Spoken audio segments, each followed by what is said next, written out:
India's space ambitions could be facing a major setback, not because of any technical issues, but because it is losing some of its most experienced scientists. What's really happening here? More than 100 scientists have reportedly resigned from ISRO in recent months, prompting the Indian government to also step in with measures to try and slow the exodus. And this development leads to a larger question. Can India even achieve its major space ambitions when its top talent is walking away? And why are they walking away? While neither ISRO nor the Department of Space has officially explained the resignations. According to those privy to the matter, the rapid rise of India's private space industry is creating lucrative opportunities outside the organization. As startups and aerospace firms expand, experienced ISRO scientists are increasingly moving into leadership and high-paying technical roles. Officials say that some of these exits are linked to internal issues and work-related matters. The concern has now reached the highest levels. In fact, the Department of Space has directed ISRO centers not to routinely accept resignations or voluntary retirement requests from Group A scientists working on strategic missions, including the Gaganyaan human spaceflight program, by the way. Every such request must now go directly to the Department of Space for final approval. According to reports, between 100 and 120 scientists have resigned in recent months. Between 100 and 120, nearly 80 reportedly left the U.R. Rao Satellite Center in Bengaluru, while around 20 reportedly exited the Vikram Sarabhai Space Center in Thiruvananthapuram. Several senior figures reportedly also believed to be among those who resigned, including the LVM-3 project director and key Chandrayaan-3 scientists who led the mission's simulation team. The recent departures have reignited that long-running debate over talent retention at ISRO. As per reports, around 700 employees resigned from the organization between 2012 and 2024. An RTI-based report published in 2017 had also found that nearly 300 scientists left ISRO over a 5-year period, underlining that retaining experienced talent has remained a challenge for years. And this challenge is not unique to India, of course. The United States also has been grappling with concerns over scientific brain drain, as it's called. In recent years, over 80 American scientists and researchers have moved to China, reportedly drawn by generous research funding, world-class laboratories, faster approvals, and attractive long-term incentives. While in the United States, on the contrary, such such grants for research are being reduced by the Trump administration, reportedly. For ISRO, however, the real challenge is perhaps not just simply filling up the vacant positions. It's likely to be preserving the decades of mission-specific expertise built through programs like Chandrayaan, Gaganyaan. With Gaganyaan, the Bharatiya Antariksh Station, and future lunar missions on the horizon, retaining institutional knowledge could prove just as critical as developing the technologies that will take India deeper into space. Time now for a remarkable story. Wait till you hear this. Football has never written a better script. A random charity photo shoot in Barcelona almost 2 decades ago has somehow become the defining image before the World Cup final. It features Argentina's Messi and Spain's Yamal, long before they were even World Cup rivals. They shared a dressing room corner, and the story behind that photograph on your screen is extraordinary. The year is 2007. A 20-year-old Messi in Barcelona is posing for a charity calendar with UNICEF.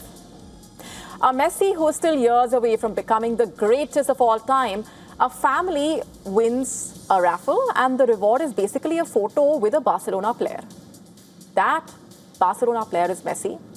Messi picks up the baby, bathes him for the shot, smiles for the camera, and then moves on. Nobody in that room, of course, knew what that photo would go on to become years later.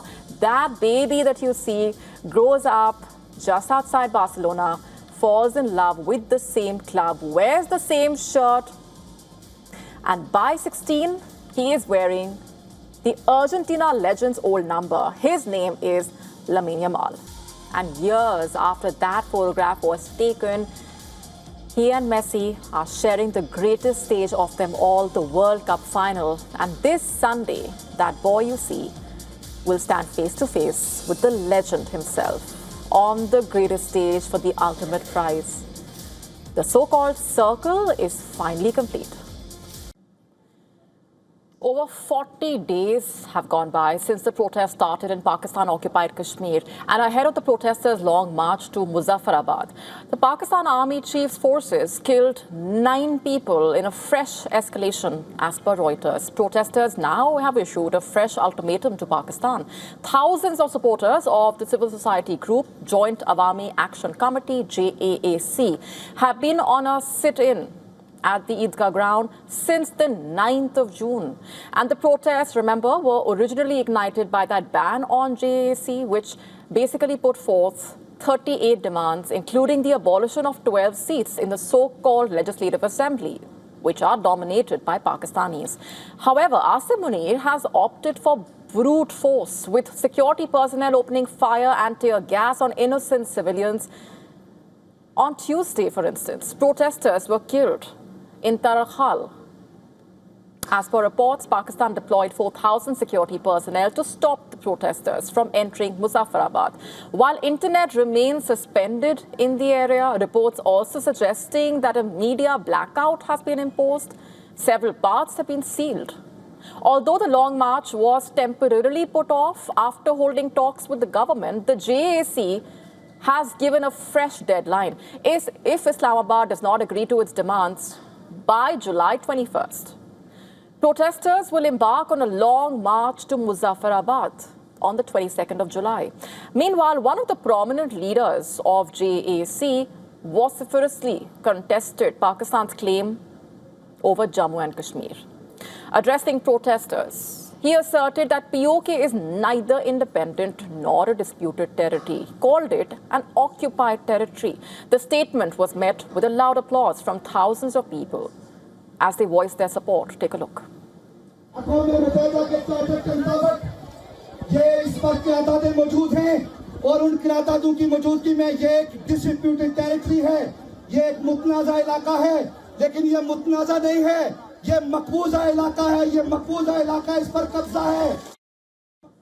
Previously, remember, he had appealed to India to provide food and medicines to the residents of POK, accusing Pakistan of curtailing essential supplies to the area. He also warned that protesters could consider marching towards the line of control if Munir's forces respond to the people's demand with bullets.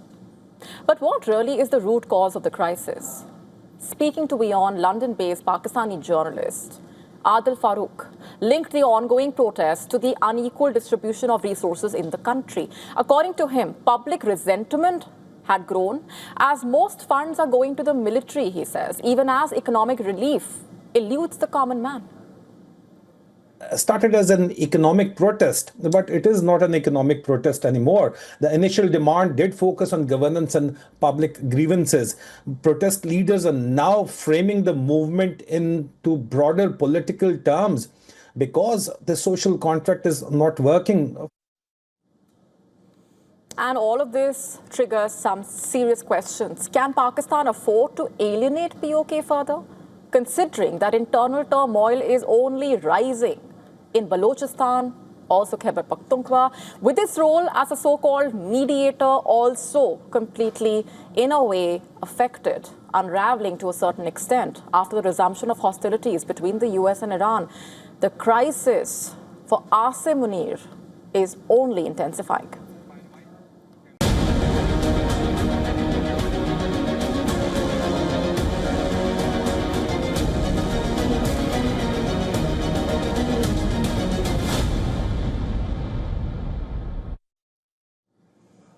on to a Gravitas special report. This one is about a silent but deadly crisis that is gripping India over time. Synthetic additives are increasingly seeping into our daily diet, it seems. Even milk, which is one of the most widely consumed items, is not immune from adulteration. A massive milk adulteration scam has left people in shock. This unfolded in Maharashtra, when the people, along with the Food and Drug Administration officials, raided a synthetic milk manufacturing unit, reportedly. Their findings will startle you. Officials suspect that over 2.3 crore litres of adulterated milk may have entered the market over the last 6 months. While 9 people have been arrested so far, the manufacturing network, distribution chain, buyers are now reportedly under the scanner. In a separate crackdown on July 4 and 5, simultaneous raids were conducted across 5 districts of Maharashtra. In fact, authorities reportedly seized adulterated milk, chemicals, machinery, and are probing a possible interstate supply chain. They allege that synthetic milk was manufactured using detergent, shampoo, palm oil, other chemicals before being mixed with genuine milk. Imagine drinking that kind of milk. While cases have been registered against 26 people, 13 have been arrested so far. At present, authorities are examining whether the 2 adulteration networks are even connected. It is suspected that inferior quality milk powder and detergent powder is used to maintain the authenticity of the milk. According to medical experts, consuming this kind of milk can have serious consequences for kidney, liver, digestive system. In February this year, milk adulteration was unearthed in Andhra Pradesh as well. Just one such example. Suspicion arose when multiple elderly people were admitted to a hospital with severe symptoms like vomiting, acute renal dysfunction.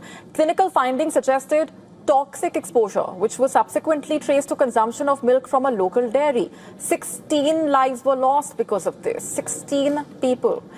Later, the Andhra Pradesh Chief Minister announced a financial compensation of 10 lakh rupees for the families of these victims. But is that enough?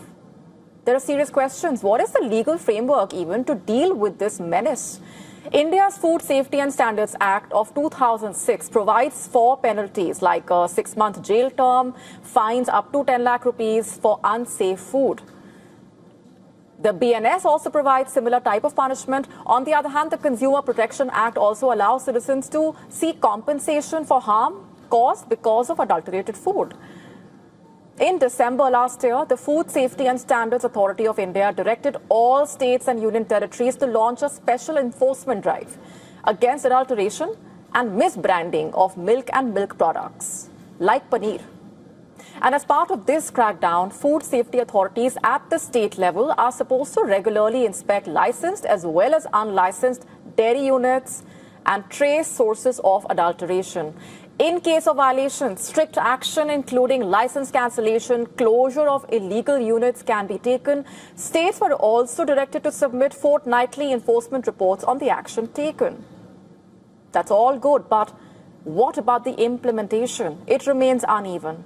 At the state level, considering that this crisis directly threatens children's growth, long-term health of people overall, enhanced consumer awareness, stricter punishments are an urgent need of the hour. After all, this is about your health, your family's health. To stay up to speed with the latest news, download the WION app and subscribe to our YouTube channel.